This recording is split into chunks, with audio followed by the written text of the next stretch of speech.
वसा जनसेवेचा. समुद्र सपाटीपासून सुमारे 2000 फूट उंचीवर वसलेल्या बुलढाण्याची ओळख कधी काळी स्वच्छ, सुंदर आणि आल्हाददायक हवेचे शहर अशी होती.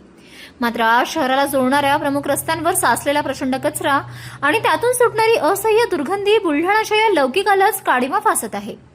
सौ दवा एक हवा ऐसी बुलढाणा की ताजी हवा असे अभिमानाने सांगणाऱ्या बुलढाणेकरांवर आता प्रवेशद्वारावरच नाकाला रुमाल लावण्याची वेळ आली आहे.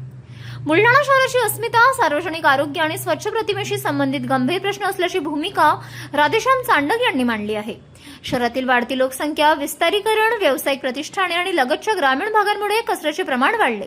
मात्र त्याच्या योग्य व्यवस्थापनाची जबाबदारी स्वीकारायला कोणीही तयार नसल्याचे चित्र आहे.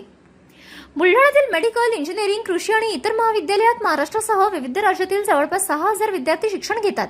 त्यांचे पालक तसेच जिल्ह्याच्या ठिकाणी येणाऱ्या नागरिकांना शहराच्या प्रवेशद्वारावरच कचरा आणि दुर्गंधीचा सामना करावा लागतो.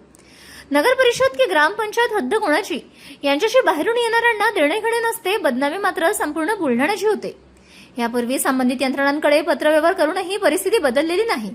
त्यामुळे जिल्हाधिकारी यांनी थेट हस्तक्षेप करून नगर परिषद आणि ग्रामपंचायतींची संयुक्त मोहीम राबवावी, कचरा टाकणाऱ्यांवर कारवाई करावी, तसेच डीपीडीसी मधून विशेष निधी उपलब्ध करून शहराचे प्रवेश मार्ग तातडीने स्वच्छ करावेत अशी अपेक्षा भाईजी चांडक यांनी व्यक्त केली आहे.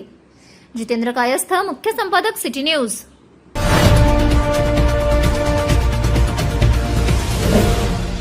सिटी न्यूज, वसा जनसेवेचा.